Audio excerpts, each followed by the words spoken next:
Are we good? No, All we right. haven't seen any new plans. We've had no information, no discussions. Call the meeting of the Holly Township Planning Commission, October 2nd, 2018, to order at 6:34 p.m. Can we stand for the Pledge of Allegiance, please? I pledge allegiance to the flag of the United States of America and to the republic for which it stands, one nation, under God, indivisible, with liberty and justice for all. Thank you. Can I get a roll call, please? Tony Engelberg, Here. Lloyd Kernan, Glenn Mitchell, Here. Pat Feeney, Here. A.C. Allray, Here. Stacy Steckley. Here. About 3 o'clock this afternoon, I got a email from Lloyd saying that he would not be here today, that he is feeling ill. So we'd like to wish him to get better. And so can I get a motion to exclude both Lloyd and Ted from the meeting? Excuse him, not exclude him. We'll go with, yeah. I like to move that we Excuse. All right. Can I get a second? Yes. All right, I have a motion by AC, second by Glenn to excuse Ted and Lloyd. Any further discussion? Hearing none. All those in favor? Aye. Any opposed? Hearing none. Motion carries. Agenda approval. The only correction I've got is the meeting date on the bottom is not correct. That's correct. For 8. At the 8th. yeah, That's perfect. the 8th. And it's also not Tuesday, it's Thursday. Correct. It's Thursday. Yep.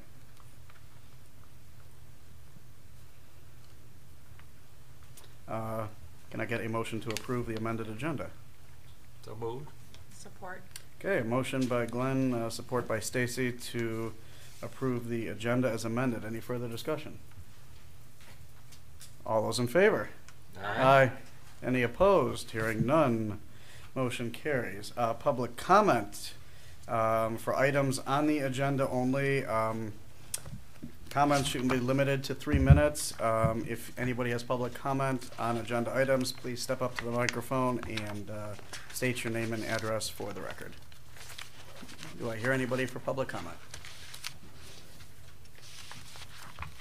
Melinda Hoffman, 16073 Fish Lake Road. I am here about the chickens. Save the chickens, save my chickens. So I did a little bit of research, and there seems to be some confusing information coming from Lansing whether or not I qualify under the Right to Farm Act. So I know that I have some time to still get clarification, and I think you guys are working on that too.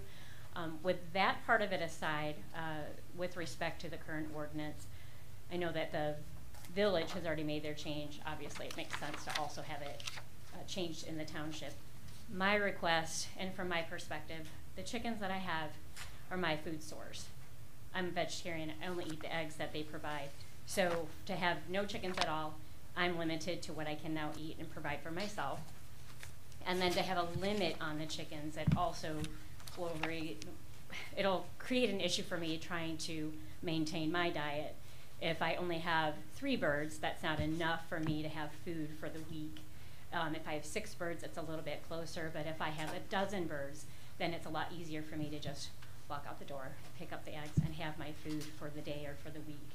And then with respect to roosters, I live in the township. My neighbors are pretty far from my home, and I've heard some talk that they're disruptive, they make noise.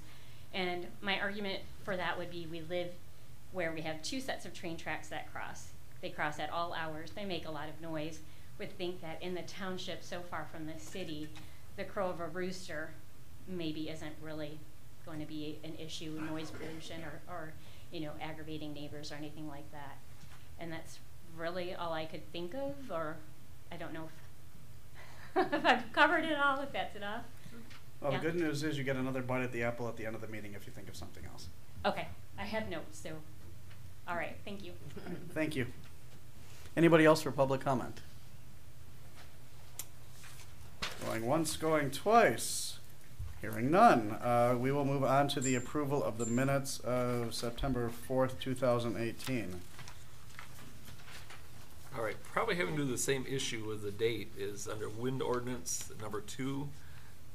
The Dark Park Commissioner already made a motion to change the next meeting date to Wednesday, August 1st. Doesn't make any sense whatsoever. Trying to go back in time. Actually, I think that section maybe. That whole section. Yeah, Where- 'cause Something I wasn't think right the, with- the yeah. November 8th is above, and then the January 15th is above, and then Oh, yeah, we have the there's- August 1st. Yeah, I think it may have just got copied and pasted. I would something, think something happened. Yeah. yeah.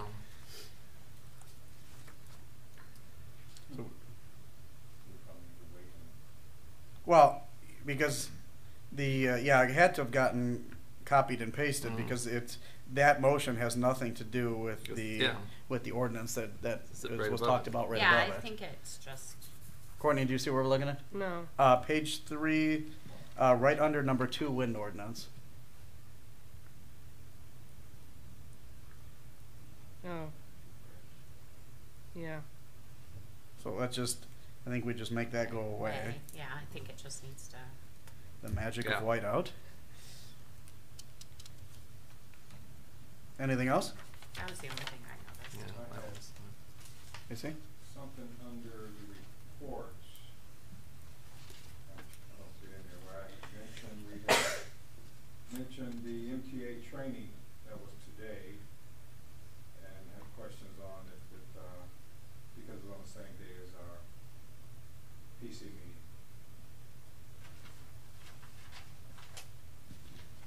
So just that I mentioned the training and had a question on if it, conflicts, they didn't come to a conclusion that it did not. Right.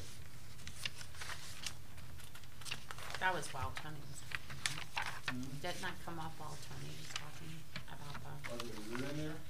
I don't think it's necessarily in there, I just think that's when it came up. I think so. That's why Yeah. I brought it up. Yeah.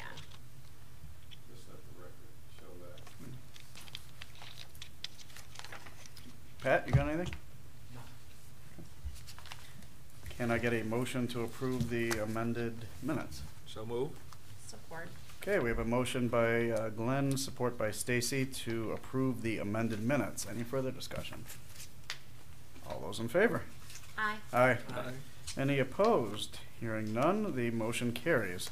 We have no communications today, so we will move right into old business number 1, which is the wind energy ordinance. Mike? All right.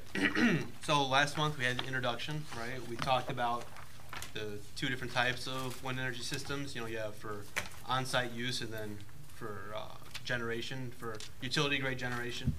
We talked about factors to consider: noise, vibration, shadow flicker. We talked about height and setbacks. Well, now we have the ordinance, the draft ordinance to review. So the, let's see. So your draft ordinance starts with definitions, right? Defines what a wind energy conversion system is. And that is essentially describing the mechanical aspect of it. So we all know what we're talking about, right? It's a windmill, wind turbine. We have identified both for on-site usage and for utility grade generation as special land uses. And theoretically, this could be allowed in each zoning district. I say theoretically because once we start talking about setbacks and other restrictions, that's going to eliminate some of the parcels in the township. So on page 3, right, we have our purpose and intent. Right, the purpose is to protect the health, welfare, safety, and quality of life of the general public, and ensure compatible land uses in the vicinity of the areas affected by the wind energy facilities. We continue. Highly Township recognizes the potential impact on the broad landscape and rural character it currently enjoys throughout the community. On a site-specific scale, safety implications such as falling towers and ice throw are a concern, as are the potential impositions of constant or cyclical sound and shadow flicker. All right, so this is why we are doing this ordinance. We want to protect the character of Holly Township.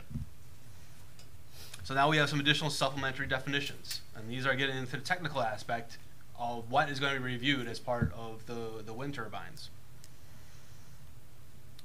A lot of these definitions are dealing with noise, how different tonals are being measured, what the base is. So we define what ambient is. We define what a decibel is, and then we also identify a decibel A and decibel C. And these are tonal based on your hertz, right? And what octave you are.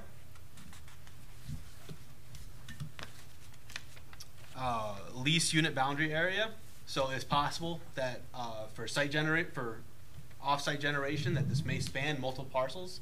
So we're defining the lease area for setback reasons. And then one of the other big ones in here is participating and non-participating parcels.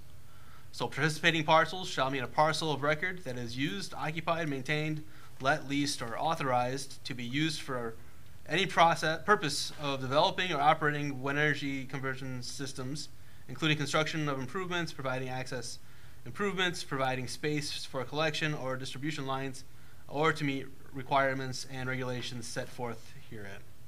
Non-participating parcel, not one of those, right? So not under control of an energy company, they are not being involved in the project. Talk about sound pressure, how that's defined, what that level is. We identify shadow flicker. That's the alternating changes in light intensity caused by the moving blades of a wind energy conversion system, casting shadows on the ground and stationary objects, such as, but not limited to, a window of a dwelling. All right, so those are definitions, right? These are a little bit more technical than we typically deal with because that's what we're going to be requiring, right? So we all have to be make sure we're on the same page. So when we get an application in, we can say, this is exactly how we're going to measure it. This is exactly what you need to provide. All right, so on-site wind energy conversion system standards. So these are for personal use. We are proposing a height restriction of 75 feet. And then for setbacks, your setback from the property line shall be equal to 400% of the height of the system. So if you have a 75-foot tall tower, you have to have a 300-foot setback from your property lines. Right. Yes. If you are going to have multiple towers or turbines at 75 feet for personal use, they have to be 150% of the height from each other.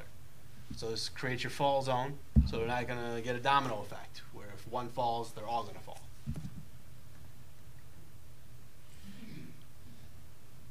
So for minimum lot size, for this type of use, we are proposing 2 acres. And again, that's taking into consideration your setback requirements, right? So if you have to be 300 feet from your lot lines, you're going to need a little bit larger parcel than not. We have construction code requirements, right? So Michigan has the Michigan Tall Structures Act, so it has to comply with that. And then we list the safety requirements that are necessary. And these talk about that it would be designed to prevent unauthorized access, right? Any spent lubricants or cooling agents will be properly maintained and disposed of. Sign with your contact information needs to be easily seen. And safety. So then we talk about shadow flicker. It's not allowed. So measures to eliminate all effects of shadow flicker on adjacent properties, such as programming the WECS to stop rotating during times the shadow crosses occupied structures may be required.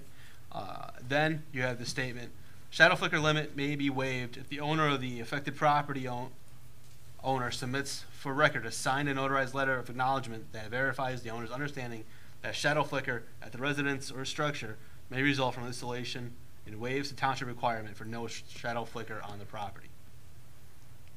If the applicant or property owner wants this waiver to apply to future owners of the affected property, the signed and notarized letter of acknowledgement must be recorded with Oakland County Register of Deeds. So it provides a little bit of flexibility, right? If you are in good standing with your neighbors and everyone is on the same page, you have the ability to apply for a waiver. But if they say no, they still have to comply with the township rules. So utility grade. Now this is the big one, right? So for height, we are recommending a maximum height of 500 feet. Now, depending on the energy company, they may say they need a minimum of 600 feet. Some can do smaller. 500 seems to be a nice little average in there. But we're maintaining that 400% setback. So if you have a 500-foot tall structure, you have to have a 2,000-foot setback from the participant parcel's properties, right? So if they have to gather 5 properties together, right, you draw around the line around the properties as a whole, they'd have to maintain that 2,000-foot setback now, 2,000 feet, right? That's math, right? So that's, yeah. So it's more than a quarter mile, right? Because quarter mile is 1,750 or something in that range, I think. That's no idea. Okay. Yeah. So, and then once again, right, we have a minimum of 1,760 feet from the nearest non-participating parcel, regardless of the height of the tower, right? So if the height of the tower, for whatever reason, is less than that 500 feet, they still have to maintain a 1,760 foot setback.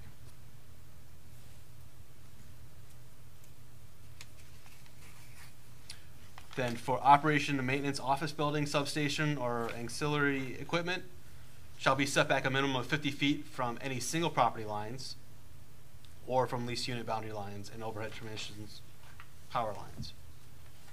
So any buildings associated with it still have to maintain a 50-foot setback. So tower separation between any 2 utility scale WECSs, not less than 150% of the height of both towers, including the top of the blade, is in their vertical position. So essentially, as opposed to the 400%, you have a 300% setback between towers. And again, right, this is for fall zones to make sure that if things are falling, they're not falling on top of each other. It's a safety consideration. We have a graphic in here that clearly explains that's 150% from each tower, not just 150 total. Roman number 1 and 2 say the same thing, is that? Yeah. Well, that's... you can't have Roman number 1 without a 2, so you had to put something in there. That's... Yeah, it just seems. I don't think it's necessary. Okay. I thought he was charging us by the word or by the page, so they made it more pages. Just assign number 2 to the diagram. Yeah. So minimum lot size, we identify that has to be sufficient to meet the necessary setbacks, right? So what that's essentially saying is that you cannot come in and ask for a variance from the setback standards because your lot's not big enough. You have to have a lot that's big enough to be able to meet the setbacks that you're looking for. Transmission lines. So new transmission lines required to connect to any system with a new or existing network for distribution of electricity shall be installed underground or to a depth of at least 6 feet. Then we talk about sound pressure levels. So utility scale shall not exceed 45 decibels of type A at the property line. So essentially what this is saying in like layman's terms has to be ambient sound by the time it gets to the property line. Right? Really technical way to say it, that's what it's saying. But again, we want to be technical so that we can say this is the exact standard, this is the exact way it's being defined and being measured. So they have to meet the construction code. The safety standards are the same as for the individual tower. So for visual impact, the tower or the system shall be painted a non-reflective, non-obtrusive, neutral color. They shall have the appearance of the turbines, towers, and buildings shall be maintained throughout the life of the wind energy facility. So they must be repainted as necessary. A certified engineer and authorized factory representative shall certify that the construction and installation of the system meets or exceeds the manufacturer's construction or installation standards. And the design of wind energy facilities, buildings, and related structures shall, to the extent reasonably possible, use materials, colors, textures, screening, and landscaping that shall blend facility components with the natural settings and the environment existing at the time of installation. So essentially, has to try and neutral colors blend in as best as possible. It's going to be a wind turbine, right? That could be 500 feet tall, but at the same time, you don't want it to look like a pinwheel, right? So No bright purples. Our No. hot paint. Right. So neutral colors is, because someone will do that, right? Someone will brand it, you know, it's the new Fago turbine, right? And it'll just be colorful. Nothing wrong with color. Shadow flicker, we have the same standards that we have for the individual. Now lighting is a little interesting here, right? Lighting plan that includes all proposed lighting for the wind energy systems shall be provided and approved to the Planning Commission. Right, lighting shall be proposed to be downcast. Now, because of the height, the FAA will require having lights on top.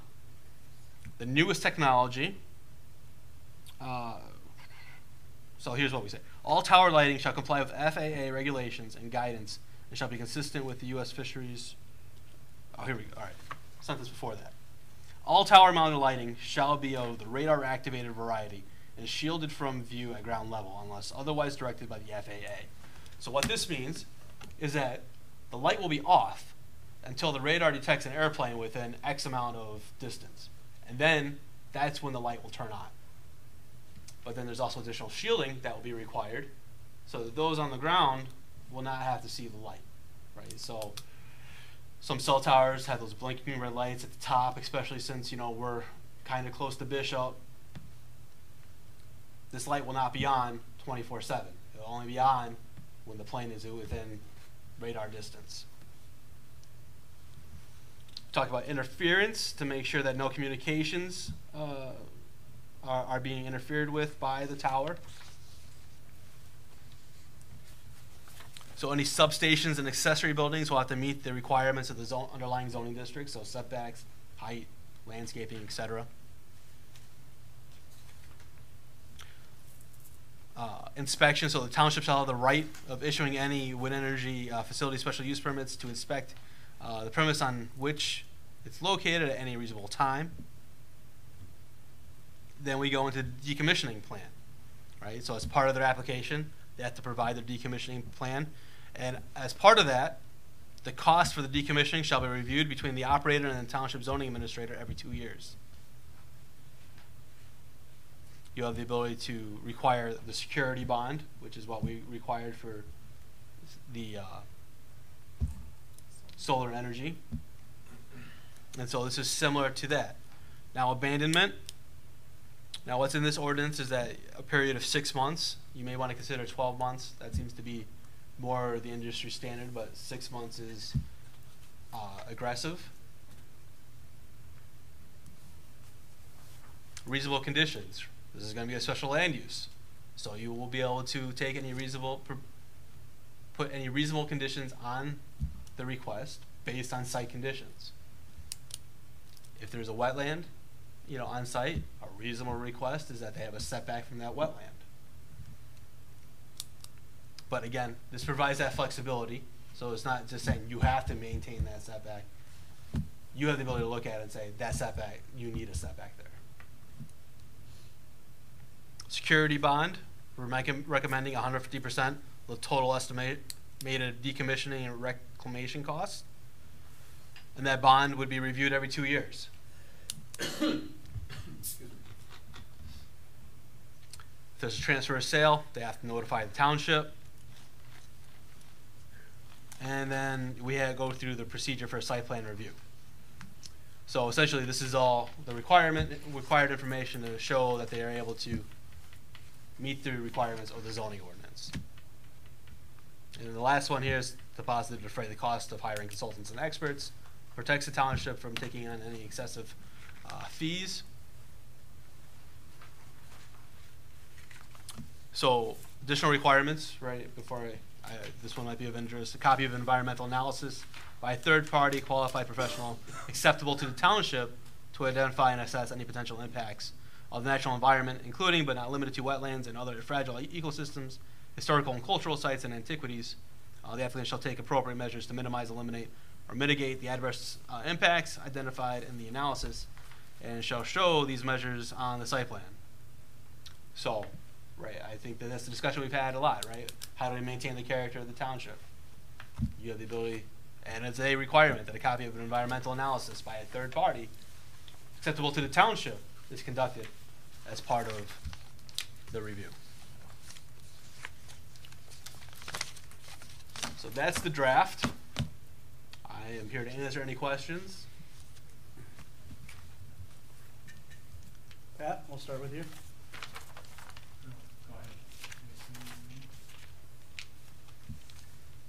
AC? No, I'm good. Thank you.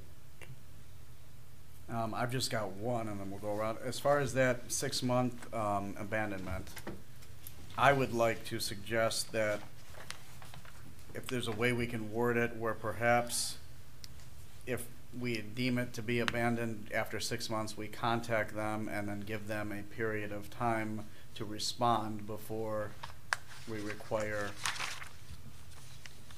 them to take it down. Well, the way it's written, the way I'm reading it, and maybe I'm wrong here, it pretty much says after 6 months, you gotta. So this is an aggressive ordinance. It's intended to protect the character of the township to the maximum ability. So is it standard? I would say that it's probably in other ordinances there is a little bit more leeway. The way this specific ordinance was written was not. Well, how do you deem it abandoned, I guess would be my. So there are multiple ways. Obviously, if it hasn't spun, if it's not. Determine if there's been power generation from the site, right? If the company's gone out of business, if if the property's been unmaintained, and then you go and do a site inspection, and determine it that way. But I what think I it was should be saying, on- would we reach out to them as a part of determining if it's abandoned? Is kind of what my point was. Aren't we already kind of past that point? If you think it's abandoned, wouldn't we send them a letter? Yes. Yeah. So, I mean, that's kind of what I was saying about the, at that point, to send them a letter and then give them additional time. If we've already sent them a letter, then. Well, as it's written, the ordinance doesn't say that. Okay. That's kind of where I'm at, is that maybe we spell out after X number of period of time, the letter goes out, and if we don't get a satisfactory response or we get no response, then. I can look at what we did for the solar and share that, and then maybe that's the direction, so they both say the same thing. I was going a little bit along with that, but yeah, I think 6 months is pretty restrictive because there could be repairs, maintenance, could be a sale of the, it seems 6 months doesn't seem like a very, very long time for that. I think you'd want to give them a year at least. Well, and that's what where. is it, other than the decommissioning issue and them going out of business, which is hopefully we've got something to protect anyway, why not give them a year? It's not going to change anything drastically, I mean, 6 after months that. just isn't a Yeah. long time at all. I could understand sometimes getting parts for something that's specialized might take close to that time, and then having a crew or something could take 6 months or more to Or fix something. if you purchase a property and then you have to go about fixing it or something along those lines, that could take a long period of time as I well. would think that should be at least a year. then. Well, that's where I was thinking that at the 6 month period, if that's the number we're gonna go with, that's when maybe the letter should go out, and then we determine, based on the response we get, I mean, if somebody responds to that letter saying, look, we had a windstorm, it's gonna take some time to fix it, and these are the But then- steps that we're taking, then I say we would give them the time that they need to. But then at that point, it wouldn't be abandoned, right? Well, if you define abandoned by the fact that it's not producing energy because it's broken, then it could be argued that it's abandoned. So the question becomes, how do we reach out to the people and find out, okay, it's not working. What are you doing at this point to either make it work or take it down? I agree. I think 6 months to say, okay, you haven't had it working for 6 months, down it goes, bam, is a little bit much. So what you're saying is after 6 months, if we've had no communication with them. Yeah, after 6 months, we then send a at letter that out. point, basically say, Yeah. okay, what's your Yeah. intent here? Yeah, so after the 6 months, right, it says that they comply unless the applicant receives a written extension of that period from the township board in a case involving an extended repair schedule for good cause. I could even see changing of rules and regulations and emissions where it becomes unproductive for a while and they're reassessing and how, you know, it could be several things. It could be Sure. still be a usable thing and they want to use it. It could be just not economically feasible to run it for a period of time or something. But I think repair would be the most common thing. Right. I think you should give them at least some kind of grace that they've invested a lot of money to build this Sure. thing. Is you just say 6 months and you got to tear it down. If it's No, not I running. agree. It seems pretty, you know, I'm sure there's always exceptions. You can come in and appeal, but it's one more thing to do with it. No, I think my proposal is we say at the 6 month period, the letter goes out. And from there, how the township handles it would be based on how the letter is responded to. Or if we don't, you know, after 30 days, if we don't get a response. So I'll show you guys what you did for the solar, give you some options so we can discuss Okay. next time. You guys, Stacy, do you have anything else? Glenn? Oh, yes. I believe this is overkill. The first thing I thought we were going to discuss was whether wind energy was feasible in Holly Township. Did you ever find out? I did not send you the map, did I? I did not. Not that I remember seeing. So it is not the optimal location. I think this is overkill for something that probably will not happen. One thing for the size of the parcels required for some of this thing, there's only a few parcels probably in our township that could even accommodate that based on what's here. But anyway, I think it's just overkill for 12 pages for something that probably is never going to happen in our county, other than perhaps on the personal level. And then you have the minimum lot size of 2 acres. And I think, when I think of wind energy, I don't always think of the big turbines that are out there. There's going to be a lot of options as technology changes. They might be something that is the size of a table or less. And I think when we start saying you have to have 2 acres to have a wind turbine, I think we might not be looking at what technology may come in the future. So anyway, that's one of the things. The shadow flicker I find is interesting. I hadn't thought of that. I know that would be a problem for some people, but that's like saying you can't put a tree up on your neighbor because the wind is going to make those leaves move and there's going to flicker on their windows. So to say absolutely no shadow flicker I think is pretty restrictive. I don't like the fact that you don't define it, but I think to say none I think is probably a little more restrictive.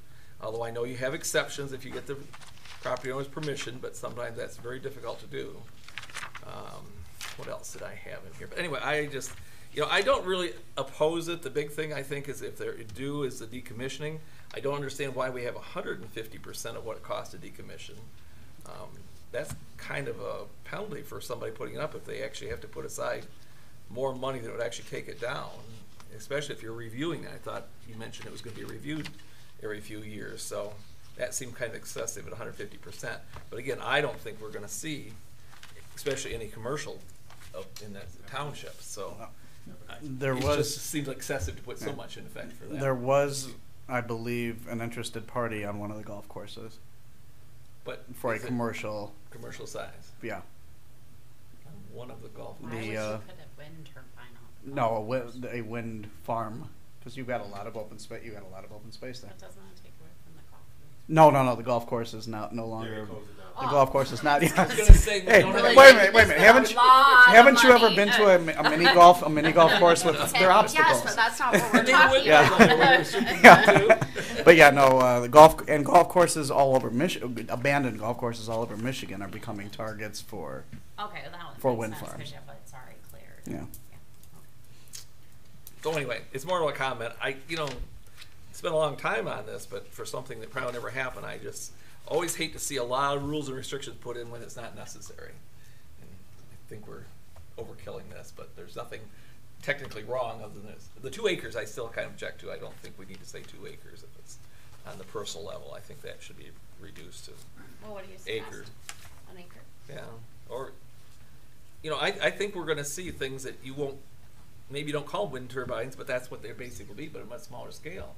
I thought several factories were putting them on top that were just small things that were on top of factories. Now, we're not talking that's not personal, but I would think that's gonna be something that we're gonna be seeing more of if it's feasible in our area. And that's, I think we're talking about generation where they'll have to do a transmission onto somewhere that's gonna take the power and send it somewhere, so just for record, I like this as is.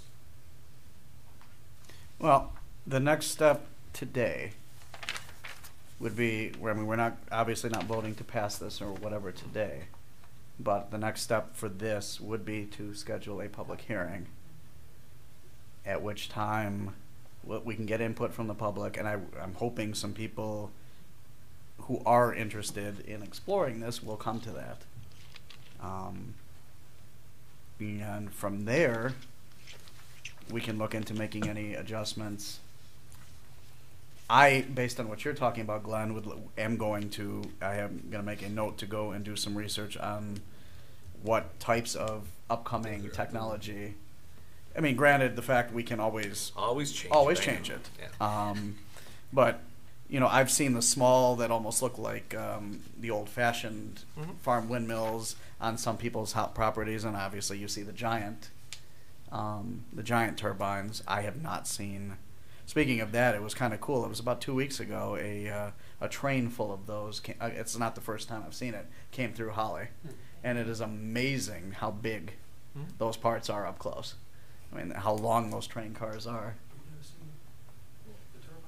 Oh, I've seen turbines driving by them, but not. The wind farm. When they're a little ways yeah. away, they don't look near as big. They don't look near as big as when the turbines are laying flat on a train car, and it's like, whoa. They're big. Which I thought was kind of cool. They were heading north, probably going to one of the farms up in the Thumb, or. But you're having the purpose here for designed for prime effort to serve the needs of a home, farm, or small business. So 2 acres to me is still.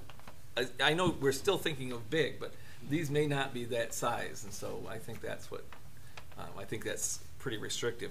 What you already have these size, you know, if you have height kind of things.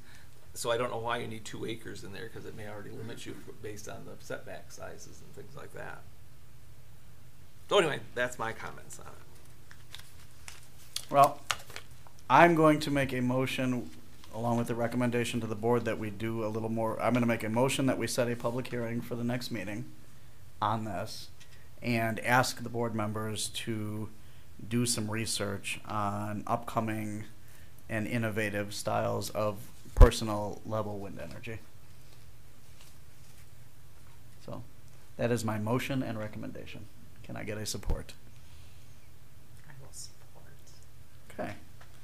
So I have a motion by me and a second by Stacy to set a public hearing for our November 8th meeting, and ask the board members to do some research on, and Mike, please, to do some research on some upcoming new technologies in personal wind turbines. So we're basically not looking on the commercial scale, because Well, we I all think- have a pretty good idea yeah, of what that is. yeah. We want to look for Yeah. the personal scale. But again, we'll take into, if we get some people here, we'll take into account any feedback, of course, that we would get from the public on this. But yeah, I think, Well, for homework purposes. sure, yes. Okay. Any further discussion? Roll call, please. Stacy Steckley, Yes. AC Allray, Yes. Pat Feeney, Yes. Glenn Mitchell, Yes. Tony Engelberg. Yes. Motion carries. Thank you. All right, moving on to old business number 2, Wait. white ordinance dumpster. You said to set a date for a public hearing, but you didn't pick a date. Oh, our next meeting, November 8th. Okay, Yep. I didn't hear that part. Okay, moving on to item number 2, old business, blight ordinance dumpsters. Yeah, so last month, the issue of residential dumpsters for single-family use was brought up. So we tried to do a little bit of research, show you what other communities, not just in Michigan, but around the country, are doing. I think that, to summarize, not a lot of communities allow single-family residential dumpsters. Those that do, again, this is outside of temporary use, right? If you're cleaning out your house or whatnot, Sure. that's, just about every community allows that for a limited amount of time. But for permanent use, it's not common. Now, there are communities in Michigan that do so. Special land use procedure is generally something in that realm is what's used, whether it's, special land use in Michigan or some sort of license or permit in other communities outside of the country. I think we started to have some discussion last time about the character of Holly and does this, fit in with the rural nature of the township. So, we put together some questions for you guys to consider tonight. Should it be allowed? What's the neighborhood character? And then we identified some potential regulations for residential dumpster. Now, I understand we also need some regulations for commercial dumpsters. But those are pretty straightforward, right? It's going to follow, location, size, screening, require bollards and maintenance, and cement slab of 10 by 10 in front of the dumpster, right? That's just standard. That's what it is in every community. So once we're ready to move forward, we'll have that for you. But I think we really need to hold that discussion, about residential. Is it appropriate? And if so, what mechanism do you guys want to take it?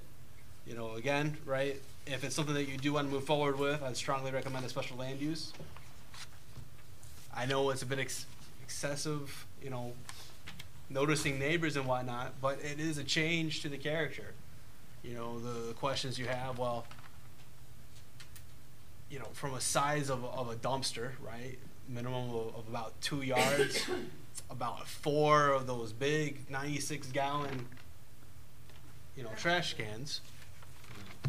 At what point, does the question become, why is this much trash being generated? And is it because it's not because of the family, because of a business? Maybe that's exceeding your home occupation regulations, and that type of use should go somewhere else. Now, if there's hardships, a special land use provides a mechanism. But really, I think these are the questions you need to discuss tonight and figure out what, the character is for Holly. And then if you decide that this is, what you want to do, well, what's the method for doing it? I think that, what's laid out here when we talk about, minimum lot size, we proposed an acre, right? Because anything smaller than that, it's really out of character. You don't see that in other communities for lots that size. Limit to only one. Right, drainage, right? Make sure the stormwater is being maintained. Labeling so that if it becomes overflowing, you have a mechanism for calling whoever it is that's supposed to pick it up. Limit the dimensions to a residentially sized one, a 6 by 6 by 5.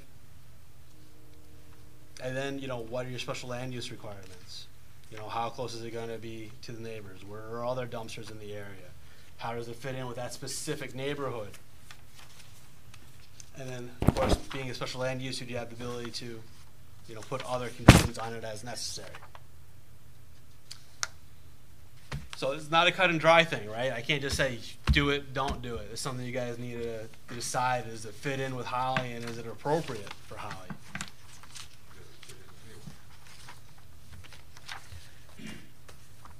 I have my own thoughts on this, and Amy, our code enforcement officer, sent me a laundry list of notes here. But Glenn, let's start with you this time. What do you think? Well, let's hear those I'd like first. to, that's exactly what I Well, was gonna say. Because she's the one that brought this up. Yeah, so. Okay. Before we comment on something we don't know about. Okay. Well, so I guess I'll go down here. She's recommending, there's language in here about not putting the dumpsters in the front yard and putting them in the backyard. And she says, garbage trucks will not be able to access the backyard. So rather than putting them in the backyard, we should look at enclosures. She thinks that special land use permits are expensive and a punishment. She said that in the language where it says dumpsters shall not encroach into a parking or circulation area and shall be clearly accessible to vehicles. She's basically saying that's not reasonable for accessibility. Let me see here. That's more about special land use. Going down to letter G, she thinks it should be zoning administrator approval instead of planning commission. Let's see here. And basically, I'll just read the last, this paragraph at the end here. Quote, this is again from Amy Folks, our code enforcement. Either we allow dumpsters or we don't. Making someone spend $1,000 for a personal dumpster is a bit ridiculous. Special use applications are not cheap. There's also no reason placement and site plans should come before the PC for planning commission for a personal dumpster. And those are basically her thoughts on this. Back to me. Yeah, so now we'll go back to Glenn. Back to my excessive regulation here too. I was confused because I was thinking this is also temporary. So temporary dumpsters for remodeling and that's covered someplace else then. I believe so. Sure. Because it didn't say that any place here that I saw. Yeah, we're talking about Basically, permanent. This is, dumpsters. don't think it said permanent any place, but the intent here is it's gonna be long-term, I can tell Yes. most of the things there. All right, so my question is, when we deal with residential, there are some types of businesses allowed, right? They could be a daycare, adult foster care home. Do they have regulations where they have to have dumpsters? Do we know that? Because those would be the ones that I say, there is probably some need for regulation on to make sure that they, but for most residential, I think the question was, why would they be generating so much junk that they need a dumpster? Maybe an extra blue can or two, but it's just a question. There's something else happening. As far as I know, and I'm no expert on this by any means, but churches, daycare, and adult foster care homes, I think we're all allowed in residential areas, right? In some way or shape or form. And those are the ones that I would say that probably do need dumpsters for the volumes they go through. But to regulate everybody else in this way, I don't see the need for it. I think from what Amy was just a couple of complaints, or was it because of? There are a couple of cases where just plain dumpsters are sitting right at the edge of the road in the middle of a beautiful dirt road, as people are driving by with no And I didn't go and look enclosures. for those, Yeah. unfortunately, to see, because Yeah. what was really talking about. But like you said, you put them behind the building, they can't get to them. And so if it's a need there, I don't. And the other thing that I said before is if it's in the road right away, that's already probably a violation. You probably can. I don't think they are mad if you put your trash out in that area for the pickup, but to leave it there all the time, Correct. I think would be a violation of the road right away. And so I think there are already stuff. So going back to kind of what Amy, doesn't sound like she likes this very good either. Did I get that indication from that? Is that most of the things are pretty restrictive? No, I think okay. I don't want to speak for her. It's that would not put me in. I think I know what she's saying, but with her not being here, and again, we will be scheduling this for a public hearing, so she will have a chance to. Well, as far as I want to hear what the rest of them really think we need to go that far Yeah. with this. Do we really need this? Well, Again, we're adding pages to our Well, ordinances. again, I have that my do- thoughts, but let me go on So to. maybe I can jump in, Yeah. right? So the zoning ordinance allows some non-single family residential uses, right? Under those situations, they would be allowed to have a dumpster, but they would also have site plan review. Yeah, Right. I thought they'd be covered under those Correct. issues, right? So this we is don't talking really about need that for those reasons. no. So we're looking at a single family home. Yep. That's what we're discussing. Stacy? I'm just, why do you need a dumpster?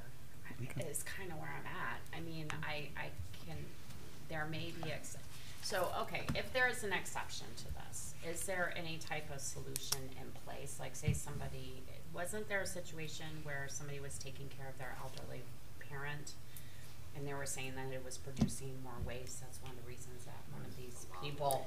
But I mean, that's why they had a dumpster. Like, one of the people that have dumpsters right now. Is my memory serving me correct? I believe that's what Amy said Okay, last time. so in that type of situation, if you do have that much waste, is there a way for them to go to the township and say, okay, I have this situation, here is this, may I have a dumpster, please?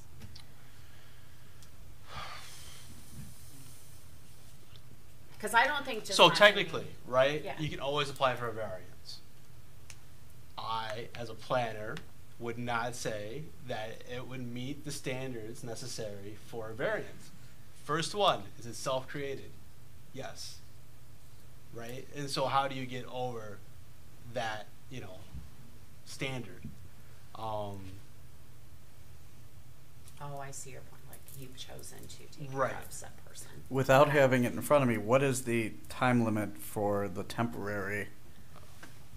That's probably putting you on the spot right Yeah, now. I But don't it's know. as long as that's allowed, because that was the part. Yeah, I the was temporary. Oh, really yeah, about. yeah. And Anybody. I just Oh, the didn't address temporary's it. allowed. Yeah. So That's- to me, this is Yeah. unnecessary. I Yeah. don't Okay. know. So that's something we could look into It's not in because. the zoning ordinance, so Yeah. it's a general ordinance. I don't Okay. know. And they have to pay based on the time that they have. Sure. So the longer they got, the more money they got to pay. Right. I believe so. I don't see why you would need a dumpster for a single family residence. Yeah. But I mean, that's not including multifamilies, that's not including any of those Correct. things. Right. That's just a Yeah. single family residence. Okay. AC? I mean, I'm willing to listen to people if they have something to say about Well, it. that's why we schedule. Yeah. If we want to schedule. No. No what? Is that a simple answer? Yeah. I said AC. No is not a response to that. I think, as it is, multiple family units, commercial, even nursing homes, even the ones inside the neighborhood that are known as nursing homes or assisted living centers, commercial facilities, yes. But for one residential, it's not just the unsightliness. We got a bigger truck coming on a regular basis. That's on the road. That's gonna, hit the road a lot sooner. We've also got a likelihood of more rodents and those kind of creatures that are gonna be hanging around that area, and which they'll run next door, no problem. So that's gonna cause a problem. That's on the record. I used to work in the waste industry, and I mean, I've been all over 3 states, and outside of a rural area where your next neighbor is a mile down the road, and the trash truck may come twice a month. I Right. understand that, but if that's not the situation, I cannot see this. And I know Holly Township, we're not like that, and our places are too close together, so I don't see a need for this. That's why I say no. I'll go along with the no, and I just say the conversation about this should end here tonight. I think we should go any further. Well, so I would say that before we just say we're not gonna do anything more about it, we did have code enforcement come to us and say, are we going to address, like saying no, we're saying no, we don't want it? Do we need to put something on paper stating that? Cause right now we don't have anything, correct?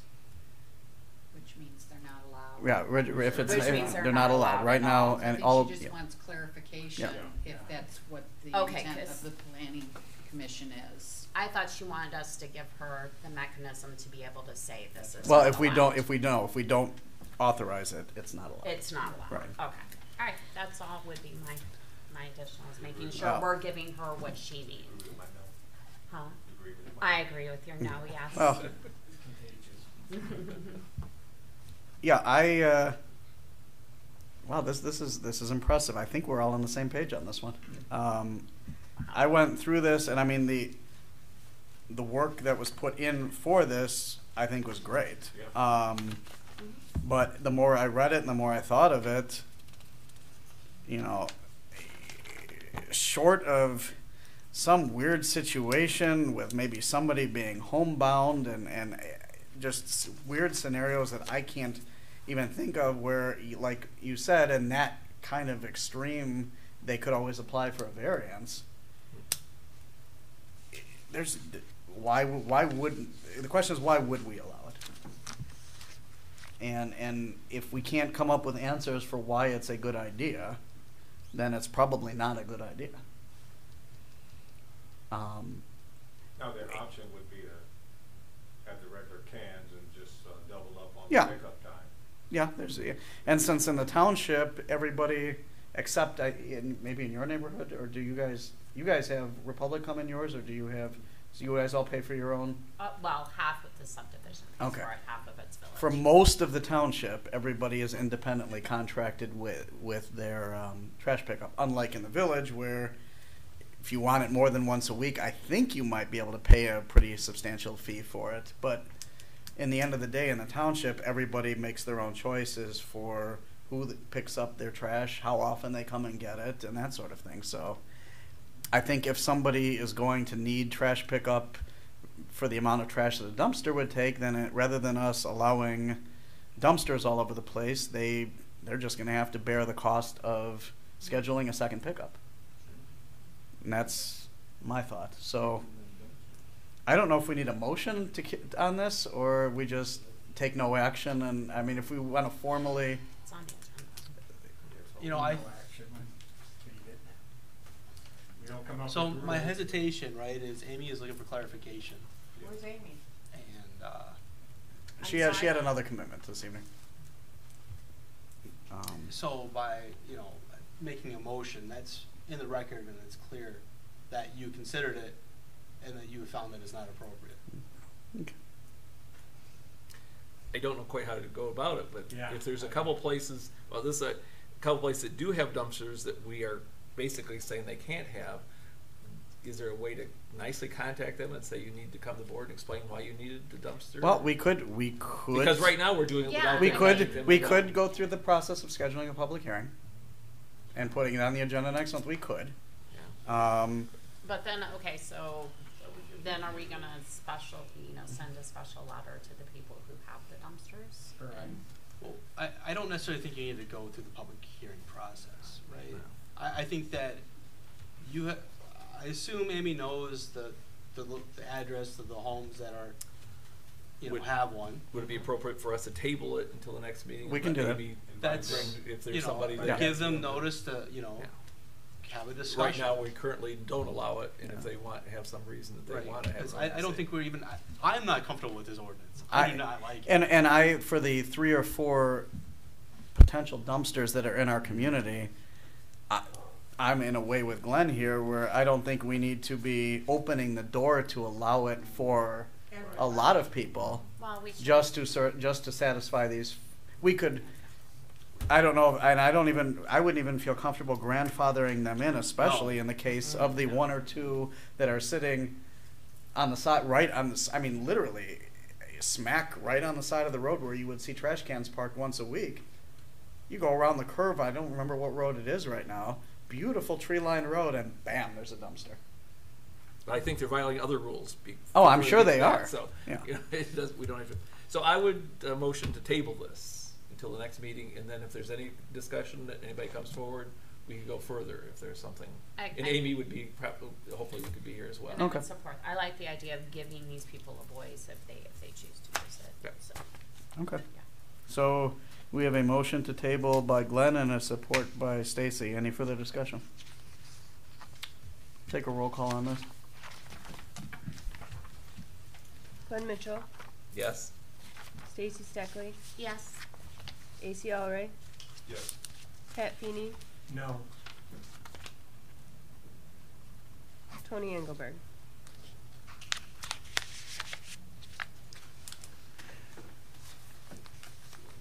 Yes.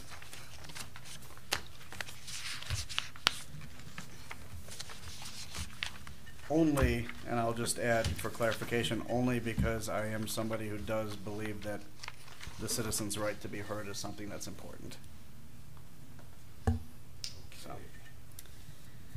And we're All right. just like those 2 or 3. Yeah, that will be Yeah. in contact with. yeah. That's the only I think it's very, well, you know, Yeah. especially if they've had them there for a while, they need to know that it's being discussed. discussed Yeah, and I don't- that we're, Yeah. Yeah, if you have something to say, They- we would there's love a to hear reason it. and- Yep. We just don't see the reason. We don't see a Right. reason. Like I said, I think, I don't, and even if they have compelling reasons, I don't necessarily think that that is a reason to open the door up to Right. a bunch of, 100 more dumpsters in the community, Well, I just Doesn't make any think sense. I So- think it makes sense to listen to. I mean, Oh, there it may be a makes sense. perspective that we haven't I thought agree. of. So I agree. I think it makes sense to. Okay, moving on to old business number 3, amendment to the animal ordinance for chickens. So chickens, we're here to talk about them. So you currently have in your ordinance the maintenance of animals, and under class 3, that's where your chickens, rabbits, and other fowl fall under. Currently, class 3 animals may be maintained in the AGRE, SR, and RE districts only, subject to the following conditions: that the minimum lot size the main animals shall be 2.5 acres. And then 10 class 3 animals shall be permitted for the first 2.5 acres. Thereafter, 1 additional class 3 animal shall be permitted for each 1 full quarter acre in excess of 2.5 acres. So essentially it says that you have to have a minimum of 2.5 acres, and then you can have a minimum or maximum of 10 unless you have more. You get credits for as more property you have. Then it requires fencing, structures for housing of those animals with those setbacks. Talks about the refuse and waste. But it doesn't talk about the other zoning districts, right? So this really limits it to, these 3 zoning districts. Village just recently passed a chicken ordinance that allows them in the village, right? The village has smaller lots than township. So part of the discussion we had last time was amending this section. So what did we do? Well, for those large lot zoning districts, your AGRE, SR, and RE, remove that minimum 2.5 acres, right? So, but we left in that 10 for the first 2.5 acres, right? So if you have an acre, you can have up to 10 because you're in the appropriate zoning district. This is, if you look at a map, yeah, they should probably be allowed to have chickens, right? And then we incorporated the village requirements into the R1 and R2 districts, even though it says R1 and R1. And then it follows those regulations that the village has. So, I think part of the discussion tonight is to determine if those village restrictions are appropriate for the township, right? Which would be limiting it to 6 in your R1 and R2 zoning districts. Be allowed on a non-commercial basis. Roosters are prohibited. Outdoor slaughtering is prohibited. They shall be provided with a covered enclosure. They may be allowed. They're allowed to roam outside of that covered enclosure if it's a fully fenced-in area. A covered enclosure or fenced enclosure shall be located in the rear yard, no closer than 5 feet to the property line, and shall be located no closer than 25 feet to any residential structure on an adjacent property, right? So you have a minimum of 5, and then at least 25 feet from another house. All covered enclosures shall be constructed to prevent rats, mice, and other rodents from making their way in there and becoming a nuisance. All feed shall be secured and protected in sealed containers. And egg-laying chickens shall be kept in compliance with the Department of Agricultural generally accepted agricultural and management practices for the care of farm animals, as amended, except as otherwise prohibited in this section. So, you know, I think the question is, you know, what's the right number? Is the zoning districts, you know, changes, is that appropriate? You know, again, right, based on our discussion last time, I think that the thought was that they should be allowed in more zoning districts, so that's what we have proposed for you here today.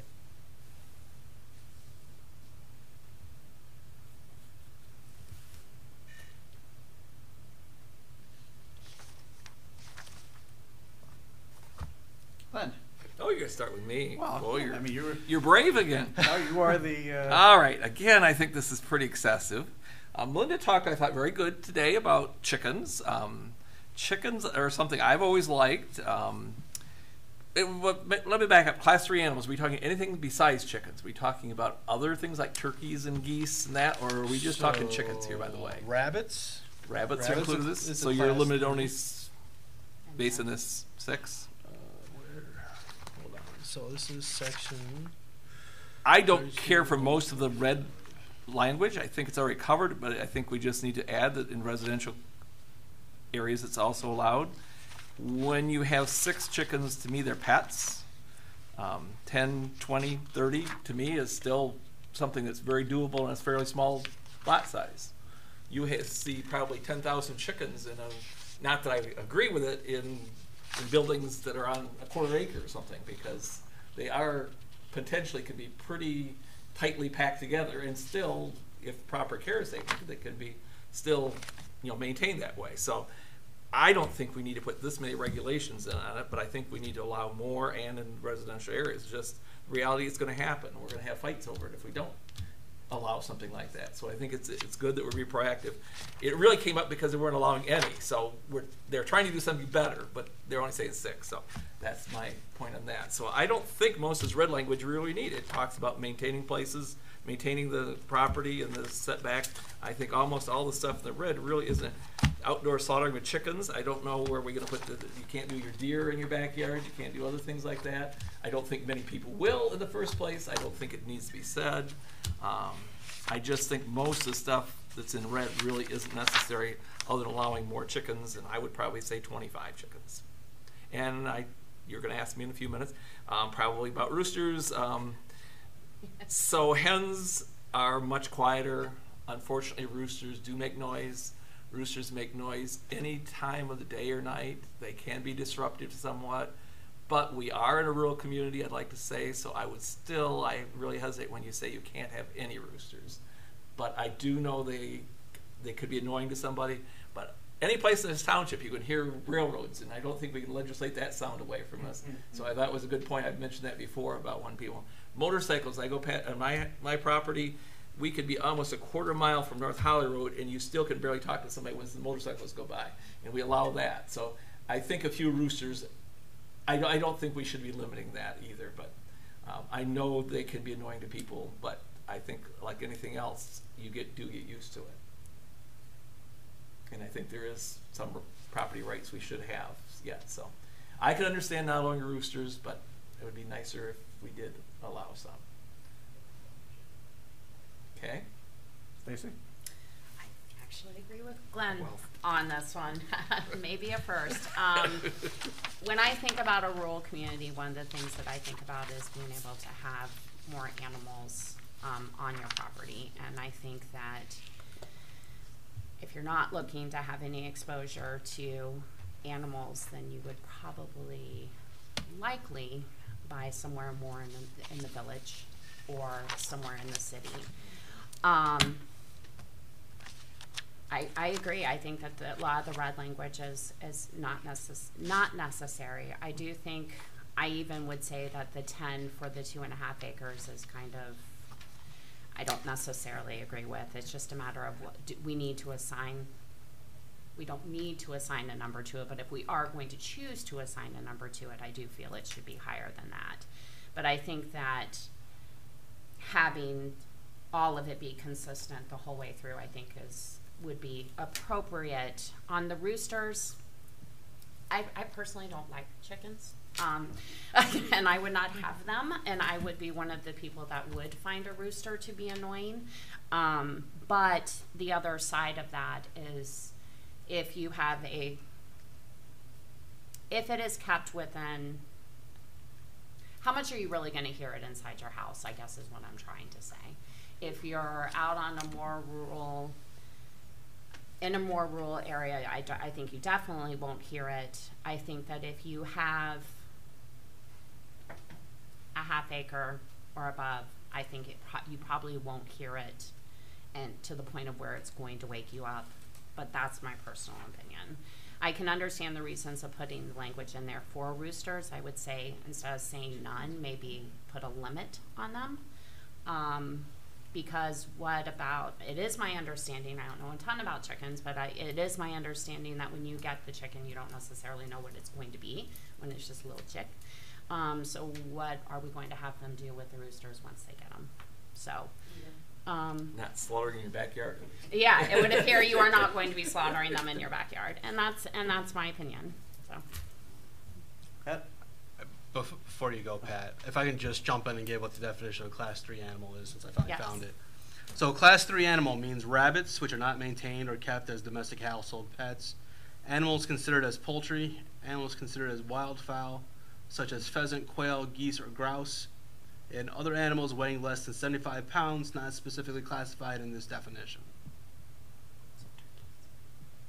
So that's a Class 3 animal. So the other animals, so just so you know, a Class 2 animal means an animal which is normally part of livestock maintained on a farm, including bovine and like animals such as a cow, equine and like animals such as a horse, swine and like animals such as a pig, ovine and like animals such as sheep and goat, or other animals similar to those listed above, weighing in excess of 75 pounds. And then Class 1 animals are domesticated household pets weighing less than 150 pounds. Pat? Well, I kind of agree with the fact of the limits and the rural area, being that we would expect to see more animals. And although it wasn't one of my main thoughts when we first looked out this way, but it was something that, that occurred to me that, we could have more animals, be more acceptable than where we used to live. And from own personal experience, we just had a 4-H project over the summertime, and without incriminating, because I think we might have gone over the limit for the village. My neighbors didn't know we even had chickens. Yep. I mean, it was not even a big deal on it. Granted, ours were meat ones, so they weren't going out and ranging out in the yard or anything. But still, they didn't know. Been by your house, Tony? I wouldn't know. Other than when my kids poke their heads and look in the back, you wouldn't know you have it. So I think the numbers are a little on the low side considering where we're at. Now, if we were in a more urban area, Troy or something like that, yeah, I understand. And, I just think they should be high. As it goes for the roosters, I have to concede, you said the train's my alarm clock in the morning, so I hear it all times of the night. Not to say that a rooster couldn't be annoying, but the trains can be annoying too, and other sounds can be too. And once again, it is going back to what's been said. You're moving out in an area where this kind of has to be expected. You're not moving into a condominium in Farmington Hills. Yes, not like AC just said. Not that some aren't trying, but that's years down the road. We still have big, vast areas in the township that are undeveloped and not going to be developed for quite some time. So I would up the numbers myself on that. I'll concede to people who probably know a little bit more about roosters, but if as it goes for noise, I don't think we're not exactly in the most the quietest area. See? I'm an urban guy living in a rural area. I think the township is a rural community. We have a village. We want to be somewhat urban. I expect the township to be rural, and I know there are a lot of folks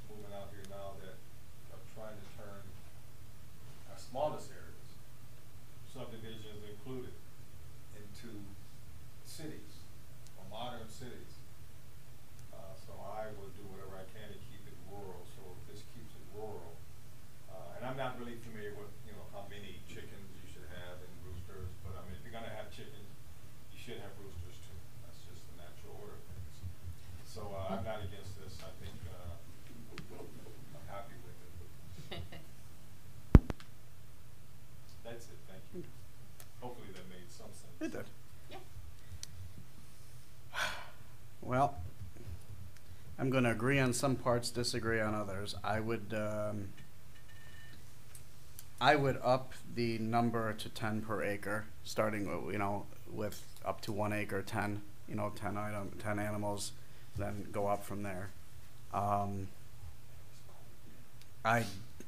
We are going to have to, or should, I think, have some limitations on the size of the coops and whatnot, especially for smaller parcels. Again, I think the size of the structure should be compensatory with the size of your lot. I don't want somebody turning their entire backyard into one giant chicken processing farm. Because, and it's going to tie into my comments about roosters in a minute, while we are rural, the areas we are speaking about here are the areas that are classified as residential. So somebody moving into a residential area of the township may have wanted a peaceful and quiet place to live away from the city, and transfer, and while the trains in whatnot, so I guess I'm going to go into my statement of why I do not believe, at least not for all parts of this, why I won't support an ordinance that allows for roosters for somebody who has, let's say, a half an acre of land, because I did end up with one accidentally. I have very good windows in my house, and the rooster was a baby, or a young chicken. By the time I ended up getting rid of it, I heard it, my next door neighbors heard it, the people across the street from me heard it. So I know the noise does travel. So while I think it's possible somebody with 2 acres, depending on where their coop is and how far they are from a neighboring residence, probably the noise isn't going to travel that far. But we do have some smaller parcels that all, and then, the language about, and it makes it, especially if you guys are going to vote to allow roosters, the setback requirements are even that much more important. It's not fair. I am very much in favor of people being able to use and enjoy their own property, but when that enjoyment starts to impede on the peaceful life of the neighbor, I've got a little bit of a problem. So I think if we're going to look at, and I am in favor of expanding the number from 6, but I don't want to expand it too far if we're only going to allow the structures to be this size, because as an animal rights person, I am not at all in favor of people packing birds in to the point where they don't have room to move and don't have a decent quality of life, whether you're using them for meat or eggs. And so as far as roosters go, really they're only, they have two functions basically. They're there they can be there to protect the flock, but they're also there to breed. So with limitations on the number of birds you have, having a rooster or 2 or 3 could end up putting that, either that person's going to end up with fertilized eggs that they don't want, or they're going to end up with baby chickens that might put them above and beyond the amount of that we are going to allow them to have. So my recommendation is that we break this down a little bit further and maybe come up with something between, because once we go over 2.5 acres, we're out into a different set of rules anyway. So I think we should look into this and doing it from parcels less than 1 acre and parcels 1 acre and up. Because how about on the residential, doing it based on the resident, keep the residential, up the number to say 10 on the residential. Well, that's what we're basing this. Well, what I'm saying is do the residential based on the strictly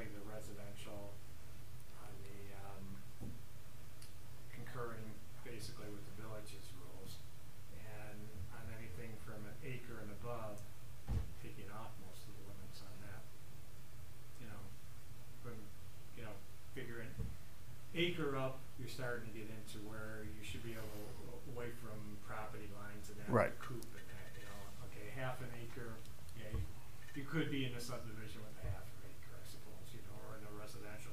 But an acre or not, I think it should be pretty much limited rules on it. I mean, you know, the residential, I'll grant you that, you know, eliminate, you know, keep the roosters out of residential. But anything from an acre up, I would say, the less rules, the better, myself. Just a thought. Because I get the, I understand some of the subdivisions, I can see all you need is one person to, Well, and then take the daylights out of everybody, but an acre and upwards, I think, someone's moving out this way and buying an acre of land. I think if you're telling them that, well, you can only have X amount, you're gonna have people who are gonna think on an acre of land, I should be able to raise at least 20 chickens. That's not gonna be an unreasonable amount of chickens. Okay, nobody come here and nail my family for this, but we had 10 when it went for the, or a dozen we started with for the 4-H project.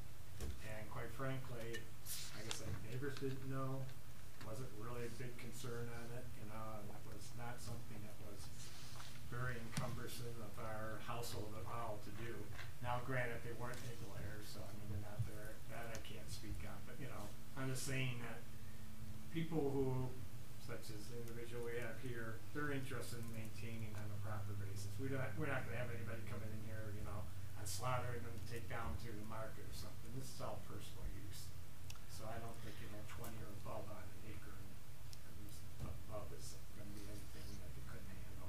Well, I would say, I would ask the question then, the only thing that you would be putting a number on for is for the roosters, right? So would it really matter how many chickens they had, just that they didn't have a rooster? No. To me, You're talking about an acre up. An acre. Under an acre. Under an acre, I keep the, kind of compromise, keep the rules as you would for the village has, what he has down here, basically, I would say wouldn't be, and keep the roosters out. Acre up, I say the roosters, I don't know, if you wanna put a limit on how many, so you don't run into somebody trying to run a farm, that'd be fine. But, I think it could be a much higher number than what you had down there now. Well, and I also don't want to run into somebody who will basically come into an inhumane. I mean, like I said, for me as an animal person, and I'm not a vegetarian by any means, but I am extremely sensitive to the way livestock are treated, and then that might be not then backing off on the unlimited. Then that might be where you put a limit on it and say, okay, 50. You can't. This can't isn't going to be any different than people keeping their dogs or cats. There's going to be some people that mistreat them, whether you're allowing 2 or 10. That's true. And I think you have enough other things. Your neighbors are going to report you. You're going to be in trouble if you mistreat things. That shouldn't be the issue here. We can't be restricting. I don't think we should be restricting that. 4-H is a good thing. Glad you mentioned that, because as farmers, one of our biggest things is people are so unrelated to farms now, and this is people are coming back a little bit to chickens. Other things we won't mention, they might be getting, but it's especially for kids, it shows responsibility. It shows taking care of living things. Things die. That's a whole cycle of life that people aren't getting other places, and that's why I don't think we should be discouraging it, because it's a big thing. I probably would say no roosters in residential areas. You can buy chickens that are sexed. You can buy unsexed, or you can buy sex. It's not 100%, right, but they and that's do what have happened things, with mine. so that you normally know that you have either almost all hens or mostly. Once in a while, one slides through, they don't get right.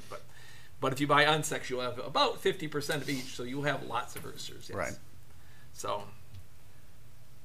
I still hate to see quite all this in here, because it's like, are we going to start restricting how big dog houses have to be based on how big the dog is or how many dogs you have? Once you start saying enclosure size, I see setbacks from other people's lots, I understand that, but when you start saying how big it has to be and how you have to have a fence and how you have to, that's getting pretty restrictive. And who's going to go in and measure everything? Who's going to say, oh, that's your 2 inches over on this, and make you rebuild the whole thing?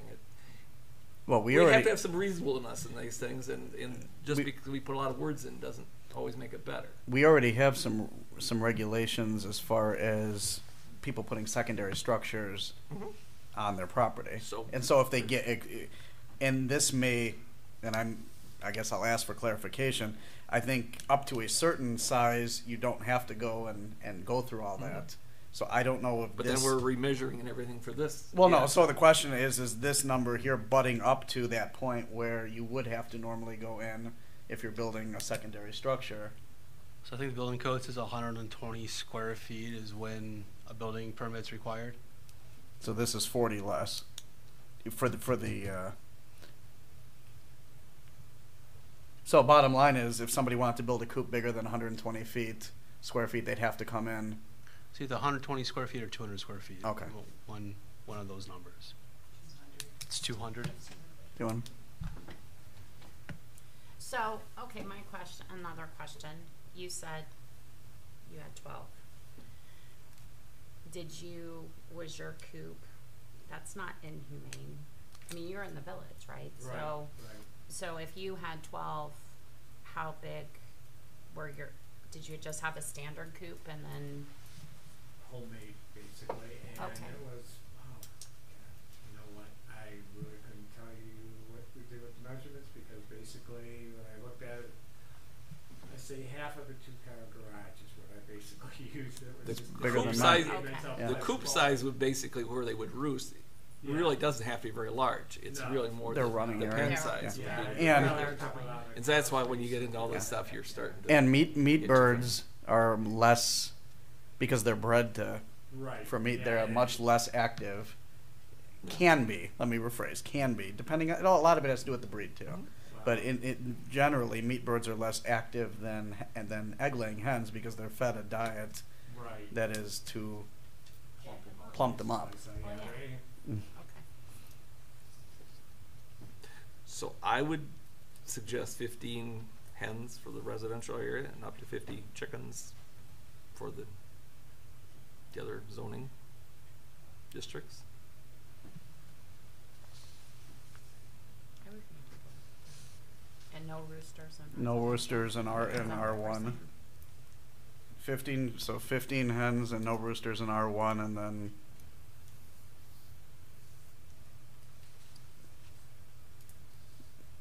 as they say, let the party begin unlimited with well,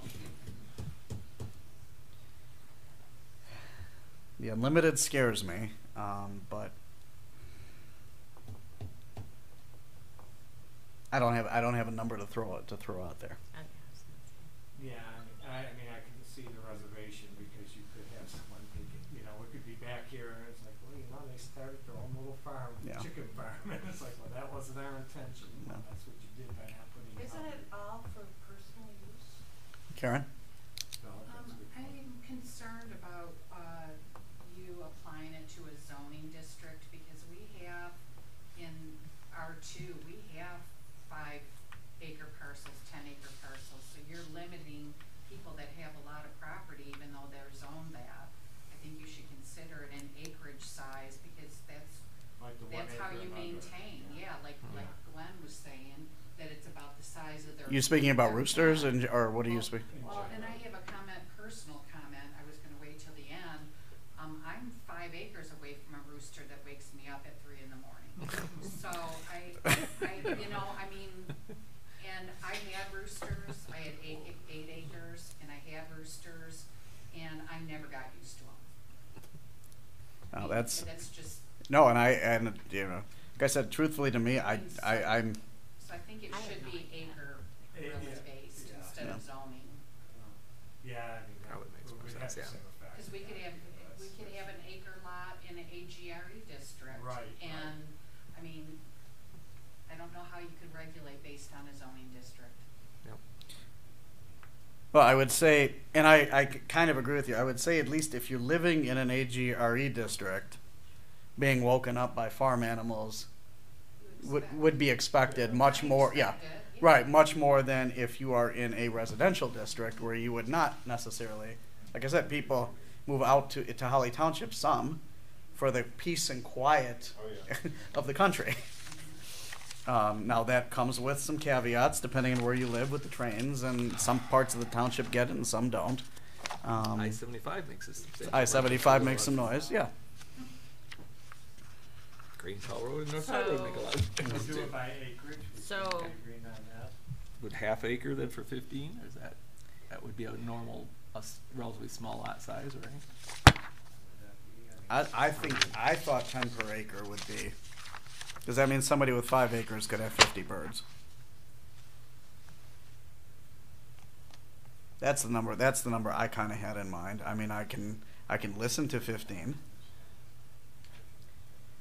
I only have 12 because it's a dozen. But are we talking about not having roosters if you're over like at Yeah. all? Like we're not going to allow roosters at all? The half acre left, if you go to this lot or the size, then it would be half Well, acre less. yeah, for because roosters. I mean, then like when Well- would we start allow? At what point? At what size lot would we allow roosters? Well, aren't we dealing mainly with to the 2.5 acre and less size with this?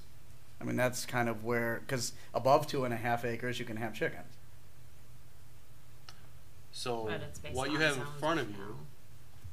goes by zoning district. Yeah. So your RGRE, your RE and SR would allow roosters.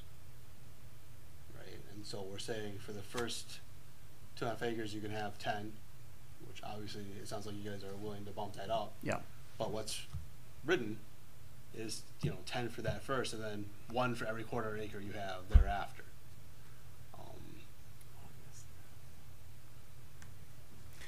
So for your R1 and R2, it's proposed no roosters, right? Maximum of 6, right? You're talking about 10 to 15. Could we put there in residential districts 1 acre and less lot size? That would allow That is that kind prevent of- the roosters, or the no roosters and 15 or less hens. that's That would kind of meet both criteria, wouldn't it? Because that's, yeah, that's what I would like to see. I think I should read that. So zoned residential And and lot size. lot size come into play. Okay, So they would have if to be they're both residential and less than a certain size before we restrict it. Otherwise, they'd be bumped up to the next classification, right? I would like to keep roosters out of the 2.5 acre and under parcels. I think Karen brings up a good point, and like I said, I absolutely am in favor of bumping up the number of birds, but I think people who are living in these smaller parcels are not expecting to be woken up by livestock. They're not living in farm areas. They're not living.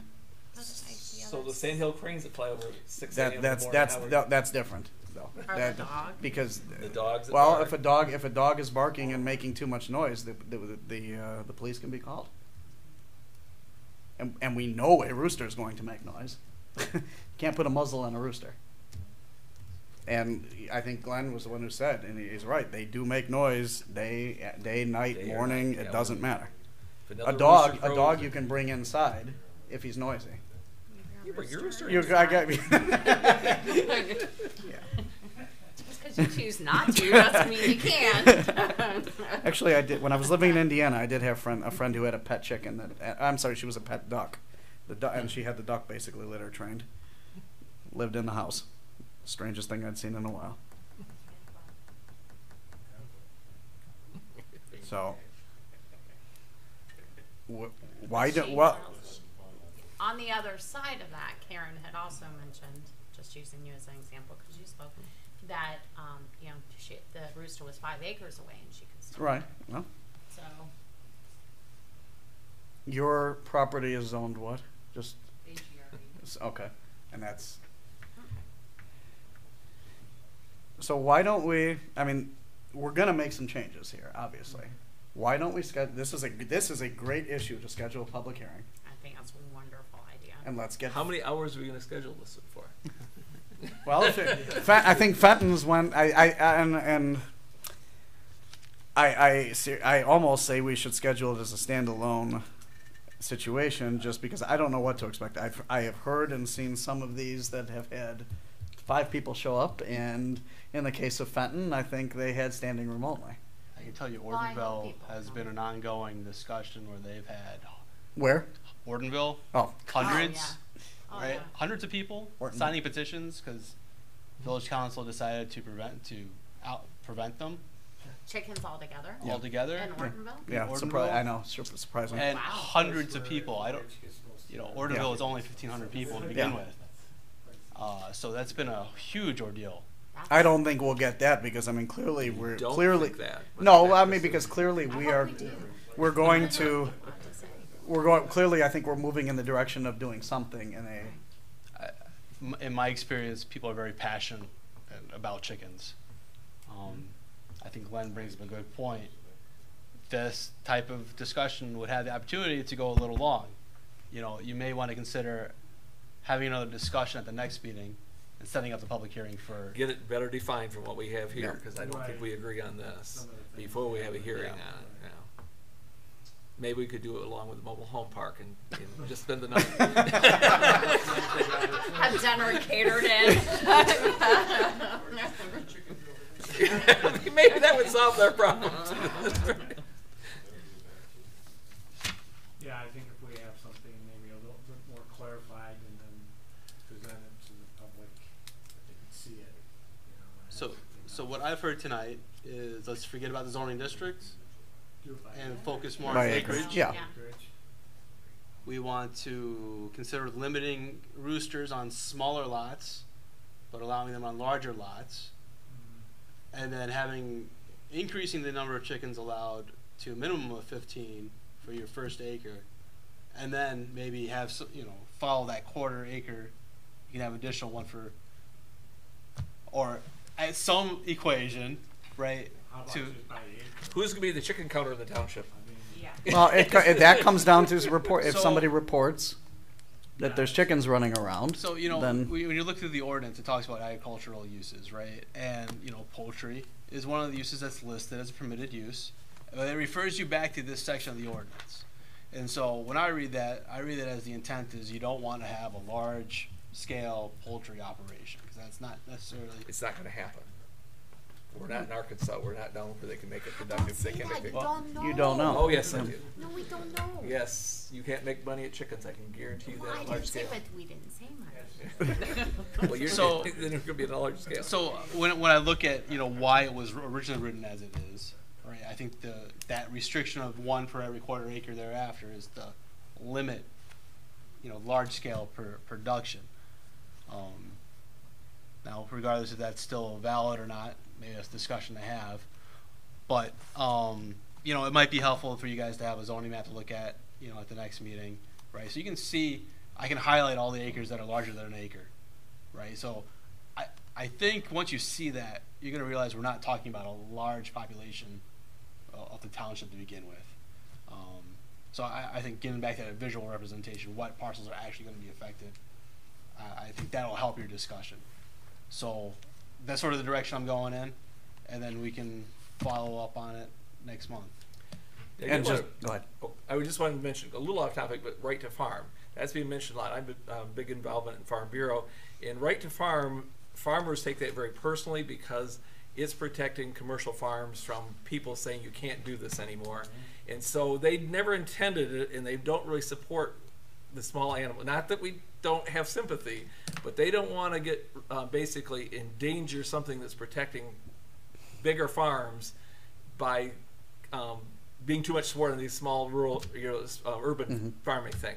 They don't necessarily not support you, but they are saying that law doesn't apply to that because it wasn't intended for that, and they don't want to lose something because of these lawsuits and that over small numbers of chickens. So farmers feel for you, but they don't. The law wasn't intended to cover the small ones. So And that's what people coming back to the right to farm. I can have chickens. I can have a goat, and it really wasn't intended that way. And farmers aren't really wanting it defined that way just because they don't want to endanger their protections they have. So you're saying with my fenced-in garden in the backyard, I can't have a dairy cow?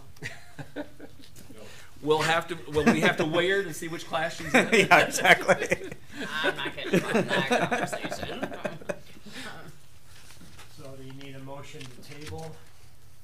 till Or we next need- I don't think we really do. No, I don't No, think we're so. I think doing we're research. directing Mike to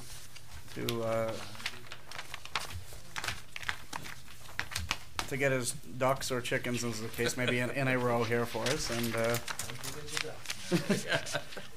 I would love ducks, but they're a lot more work.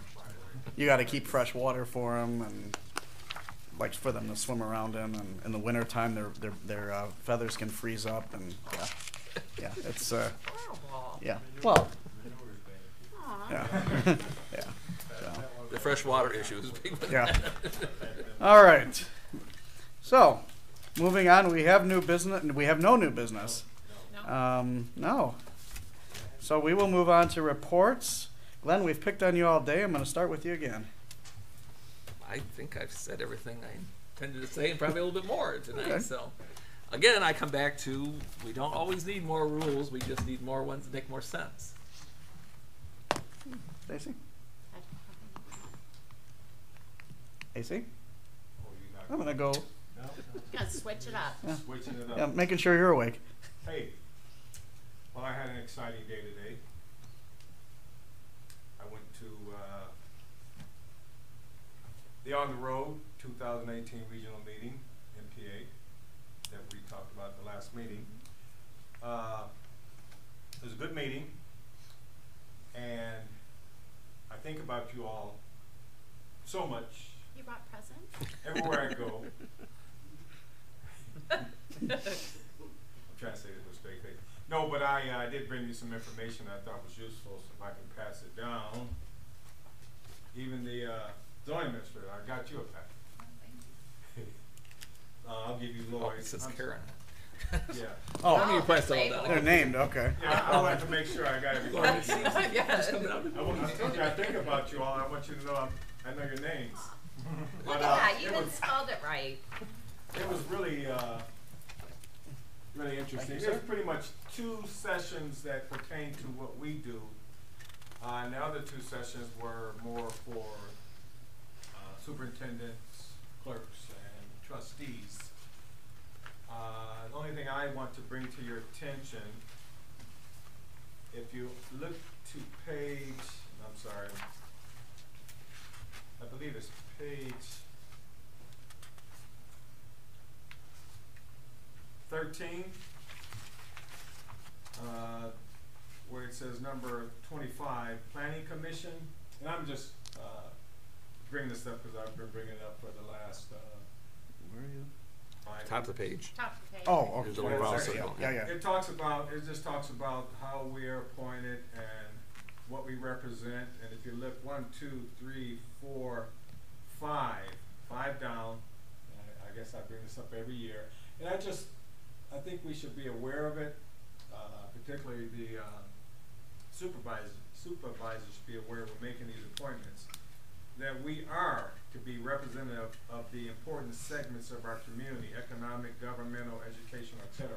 Just something we all should be aware. So when we look at the diversity of our group, at least one of us should represent one of those areas to take in consideration our community. So I'm hoping, and maybe Mr. Chair, you can keep a little list and make us aware on those of us, what we represent. Also, we are to represent our geographical areas within the township. So I'm not sure where we are on that, but I know we've got 1, maybe 2 openings coming up in December? January. Wow. Yeah. Yeah, well, the appointments will be in December. So hopefully, just making everyone aware that the whole entire territory should be representative. And I guess we need to look at that because I hate to look at us and realize that there's an area that we don't have a representative, both geographically and also in our business sector, so to speak. That's it. I mean, there's a lot more. It was really good, but we pretty much know this. We've got literature on this, but this is something that if we look through it, it's got some really good information. So I know you all like to read. I know Glenn loves to read, so I couldn't leave there without getting extra copies. I know I'm on camera, and I know I took more copies than I should have, but it's for a good cause. But it was good, so yeah. There you go. That's it. That's all I have to say. So hope you enjoy. Can you keep Lloyd's, or we can give it to Karen? Okay.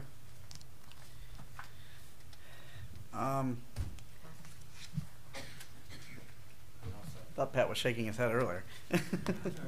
Okay.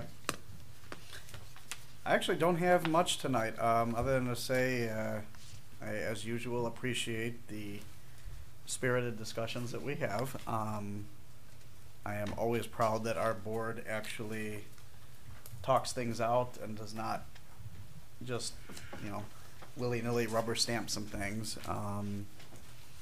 That at the end of the day, whether people end up agreeing or disagreeing with what decisions we ultimately come to, nobody can accuse us of just, you know, nodding our heads in agreement with each other and not getting deep into and discussing and looking at things from as many angles as we can. So just want to say I appreciate you guys. And that's all I've got. We appreciate you too, Mr. Chairman. All right, moving on to our last public comment. Again, comments are limited to 3 minutes. Please state your name and address for the record and step up. And this public comment can be on anything you choose. So, anybody for public comment? Do you need my address Yes, again? please. Yeah, okay, so Melinda Hoffman, 16073 Fish Lake Road. So I appreciate you guys listening to what I had to say and then hearing everything tonight. I have a few comments. And is there a timer so that I know when my 3 minutes I kind of got you, but go ahead. Okay. First of all, what I heard about these turbines, we're looking at a 50-foot setback. 2 acres was the number I heard, and I did have a little bit of trouble. Not everyone is amplified. Thanks, Tony. I heard you. That's just my natural voice. I think you're amplified.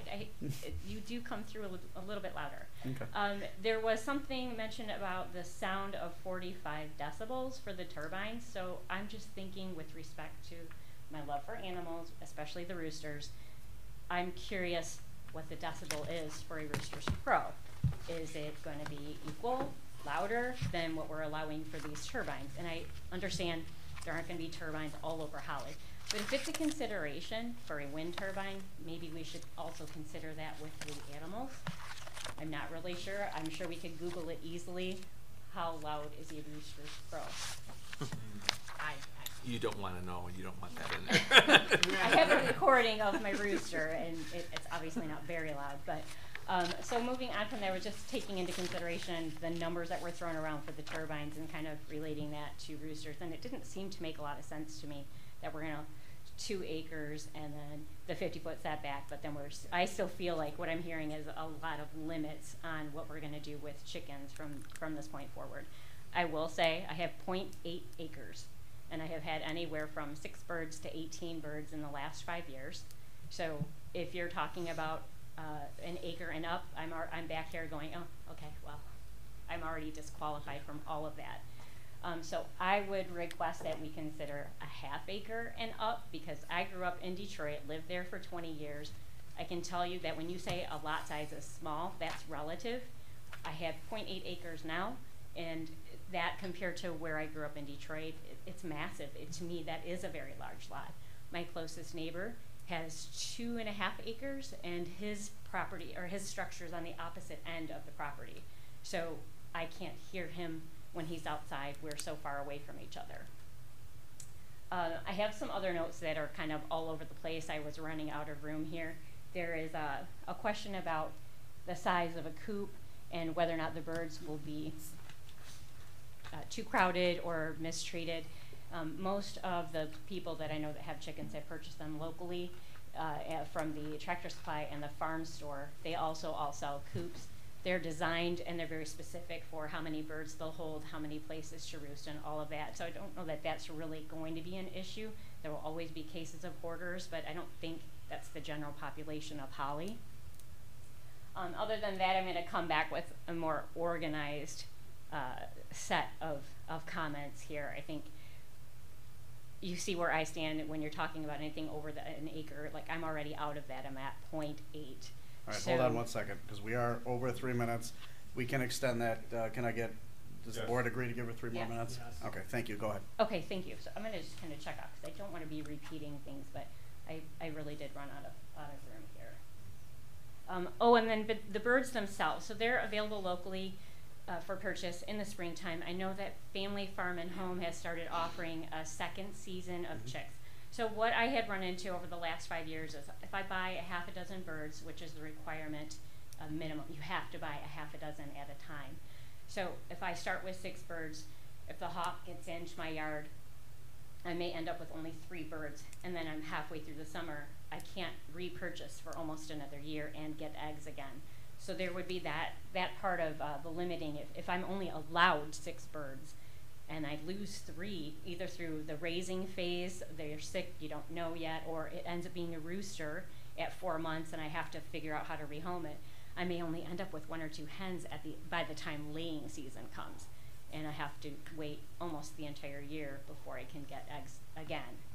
And then other than that, like I said, I just want to I don't like being so disorganized. I want to be able to take all of my notes tonight and rewrite them in a more organized fashion so that it makes more sense as I'm talking. Well, all right. If just so you know, and I'll get with you after the meeting and give you my email address. If you want to send me a summary of what you're talking about, I will make sure that everybody gets it. Excellent. And just to clarify, you said your 0.8 or 0.8 acre. We aren't saying people less than an acre can't have chickens. I don't think at no point in here. That's not what we're saying. Okay. That wasn't.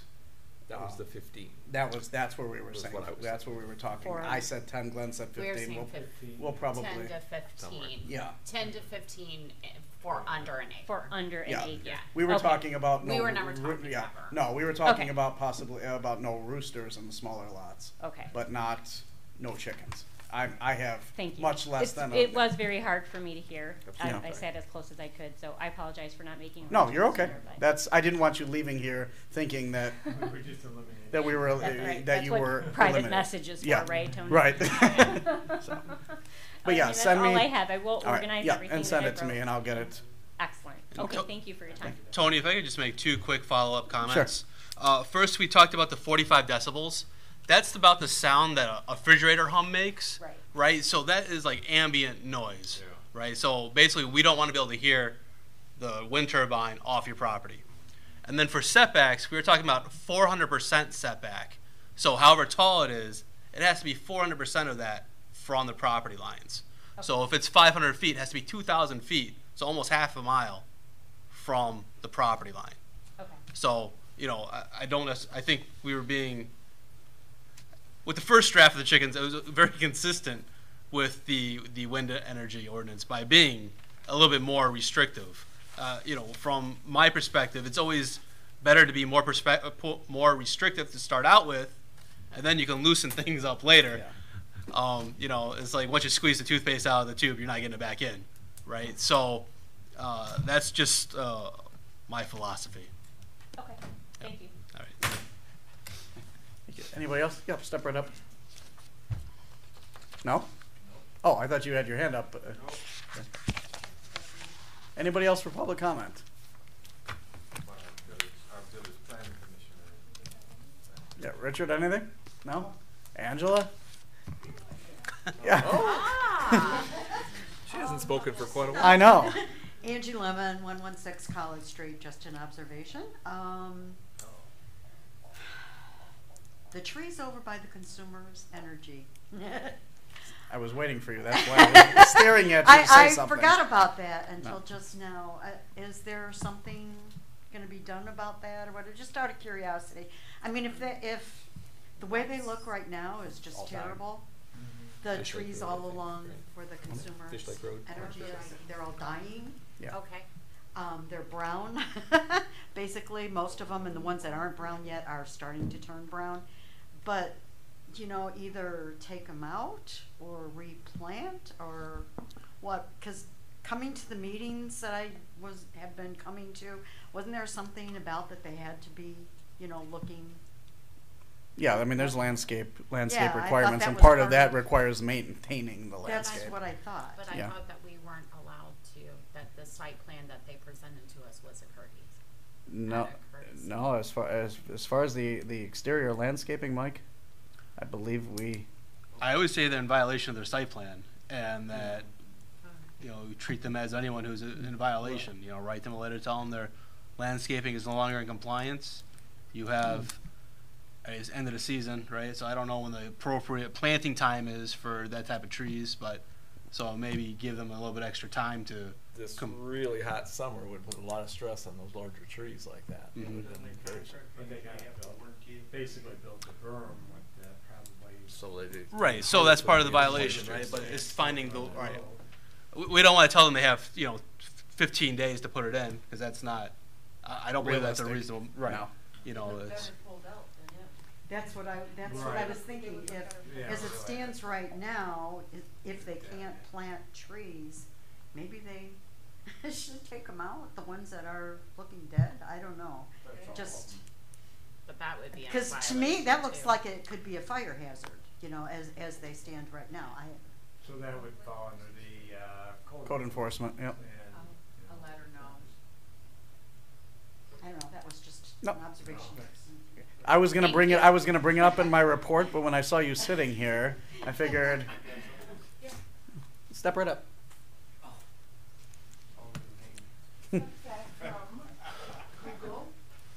Monica Pashota, 16490 Tucker. Fact, laying hens at their loudest have the same decibel level as a human conversation, 60 to 70 decibels. The noise level of a rooster crow is about the same as a barking dog. But there's always a way to keep roosters quiet, but there are no ways to keep roosters quiet through the night. If they hear That's- another rooster or loud noise, they'll crow right in the middle of the night. That's Oh, yeah, Google. yeah, Oh, so it's like a sound, like a, yeah. It's a Noise response sometimes. triggers noise. A lot of times, Yeah. yeah. Noise triggers noise. it's like an alert kind Yeah. of, they're saying Probably. something's We're talking. there. I like it. Yeah. Anybody else?